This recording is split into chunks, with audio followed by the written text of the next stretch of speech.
Hello అండి. అందరికీ నమస్కారం. ఎలా ఉన్నారు? అందరూ బాగున్నారా? మేమైతే బాగానే ఉన్నాము. మీరందరూ కూడా బాగుండాలని మనస్ఫూర్తిగా కోరుకుంటున్నాను. సో, ఇంకా వీడియో విషయానికి వచ్చినట్లయితే ఆల్రెడీ వీడియో టైటిల్, థంబ్‌నెయిల్ చూస్తే మీకు అర్థమైపోయి ఉంటుంది. నాకు నోస్‌కి అయితే సైనస్ ప్రాబ్లమ్ అయితే ఉంది. సో, ఈ సైనస్ ప్రాబ్లమ్‌కి నేనైతే సర్జరీ చేపించుకున్నాను.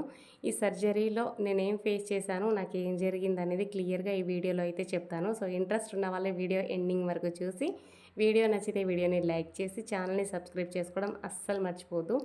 ఈ వీడియో పోస్ట్ చేద్దామనేసి చాలా రోజుల నుంచి అనుకుంటున్నాను, కానీ చాలా చాలా చాలా లేట్ అయిపోతుందసలు. సో, ఇంకా విషయంలోకొస్తేనే ఏంటంటే, నాకు 1 ఇయర్ నుంచే ఈ ప్రాబ్లమ్ అనేది ఉంది.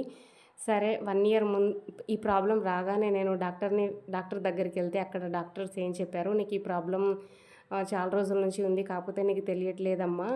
నీకు శ్వాస ప్రాబ్లమ్ అనేది చాలా ఎక్కువైపోతుంది. తర్వాత నీకు కంపల్సరీ సర్జరీ చేపించుకో" అనేసి చెప్పారు. కాకపోతే ఫస్ట్ టైం వెళ్ళగానే సర్జరీ అంటున్నారు కదా! ఏదైనా మెడిసిన్స్‌తో ట్రై చేద్దామనేసి నేనైతే కొన్ని రోజులు మెడిసిన్స్ అయితే వాడాను. కాకపోతే మెడిసిన్స్ వాడినప్పుడు టెంపరరీగా రిలీఫ్ అనిపిస్తుంది గానీ, ప్రాబ్లమ్ అయితే క్లియర్ అవ్వట్లేదు. అందుకోసం అనేసి డాక్టర్స్ ఎలాగో కంపల్సరీ సర్జరీ అనేసి చెప్పారు కదా అనేసి, అమ్మ వాళ్ళని రమ్మని చెప్పి ఇంటి దగ్గర అన్నీ సర్దుకొని ఇంకా డైరెక్ట్‌గా ఈ సర్జరీ చేయించుకుందాం అనేసి ఇక్కడ హాస్పిటల్‌కి అయితే వెళ్తున్నాను నేను.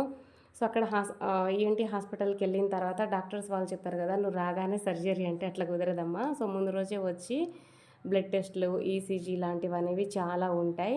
సో, సర్జరీకి ముందు కొన్ని ఫార్మాలిటీస్ అయితే ఉంటాయి. అవన్నీ కంప్లీట్ చేసిన తర్వాతే సర్జరీ" అనేసి చెప్పారు. నేననుకున్నాను కదా! ముందు నుంచి డాక్టర్ సర్జరీ చేయించుకో అనేసి అంటున్నారు కదా! వెళ్ళగానే చేస్తారేమో అనేసి అనుకొని, ఆ రోజైతే అమ్మ వాళ్ళని పిలిపించుకొని మరీ వెళ్ళాను. సో, అలా కాకుండా వాళ్ళైతే కొన్ని ఫార్మాలిటీస్ అవి చెప్పినప్పుడు సరే ఇంక మళ్ళీ నెక్స్ట్ డేనే రమ్మని చెప్పిళ్ళు వాళ్ళైతే. సో, ముందు రోజైతే వాళ్ళకైతే నేను బ్లడ్ ఇచ్చేసి అండ్ ఈసీజీ, సో, ఇలా సర్జరీకి ముందున్న ఫార్మాలిటీస్ అన్నీ కూడా కంప్లీట్ చేసేసి ఇంకా అక్కడి నుంచి ఇంటికైతే మేమైతే వెళ్ళిపోయాము.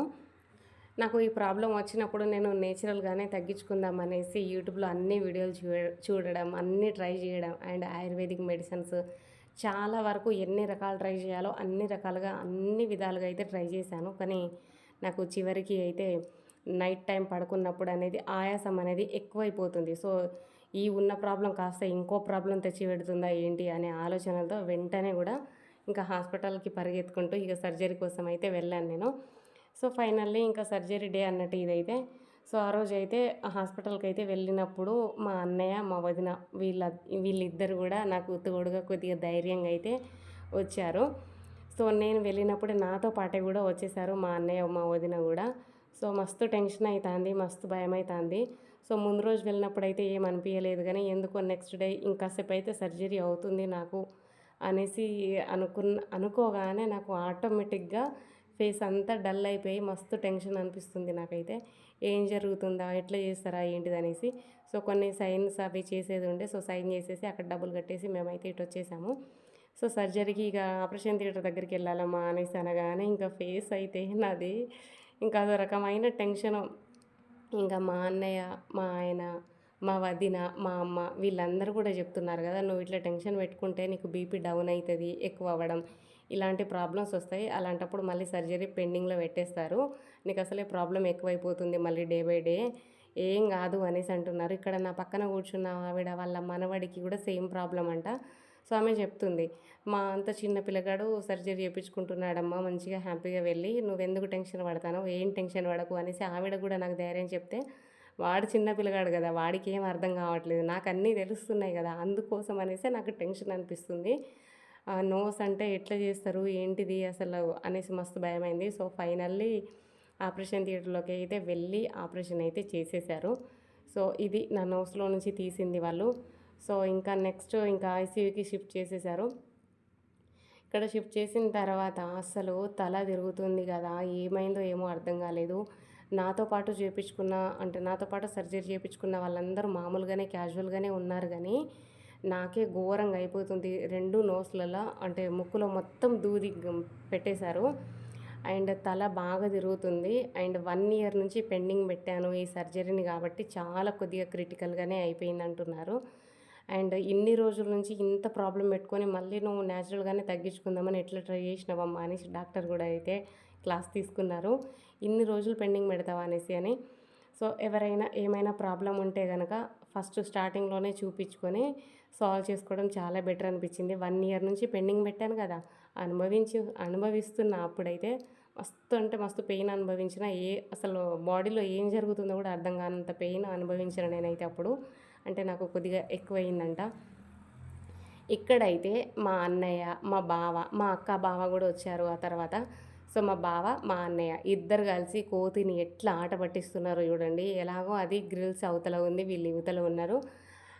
కోతి ఎలాగో వీళ్ళ మీదకి రాలేదు కదా అనేసి ఒకవైపు నేను హాస్పిటల్లో మస్తు బాధపడుతుంటే వీళ్ళేమో కోతులతో మస్తు ఆడుకుంటున్నారు వీళ్ళైతే. సో వీళ్ళకి ఎట్లా టైం పాస్ చేయాలో అర్థం కావట్లేదు. మరి అప్పుడు ఏం చేస్తారు, అందుకోసమని కోతి కనిపించింది. ఆ కోతి ఎక్స్ప్రెషన్, మా అన్నయ్య ఎక్స్ప్రెషన్ చూడండి ఒకసారి. వామ్మో! సర్జరీ అయిపోయిన తర్వాత ఇంటికి వచ్చిన తర్వాత మా పిల్లలు ఈ వీడియో చూపిస్తే ఎంత నవ్వుకున్నానో నేనైతే. ఆ కోతి రియాక్షన్ అయితే మామూలుగా లేదు అసలు. మా అక్క బావ కూడా వచ్చారు ఆ రోజు. మస్తు అంటే ఆ రోజు అసలు ఏం జరుగుతుంది అసలు లేవలేని పరిస్థితి. మా అక్క ఒకవైపు, మా అమ్మ ఒకవైపు పట్టుకొని మరీ లేపారు. మా అక్క రాకపోయి ఉంటే పరిస్థితి ఇంకా గందరగోళంగా ఉండేది. మా అమ్మ ఒక్కదాంతోనైతే అయ్యేది కాదు ఇది. సో మా అక్క వచ్చి నాకు చాలా పెద్ద హెల్ప్ చేసిందని అనుకోవాలి. అస్సలు లేవనికి రావట్లేదు. వీళ్ళిద్దరు పట్టుకున్నా కూడా బాడీ అయితే నా కంట్రోల్లో లేదు అసలు అప్పుడు. సర్జరీ అయ్యాక ముక్కులో దూది 2 రోజులు అట్నే ఉంచి 2 రోజుల తర్వాత మళ్ళీ రమ్మంటారు. తర్వాత ఆ దూది తీసి నోస్ క్లీనప్ చేసి పంపిస్తారన్నట్టు. సో మళ్ళీ 10 డేస్ తర్వాత మళ్ళీ రమ్మని చెప్తారు. ఇలా 3 టైమ్స్ క్లీనప్కి అయితే వెళ్ళాలి. ఫస్ట్ టైం క్లీనప్కి వెళ్ళినప్పుడైతే మస్తు పెయిన్ వచ్చింది అండ్ కొద్దిగా మస్తు ఏడిచినానే అనుకోవాలి ఆ రోజు కూడా.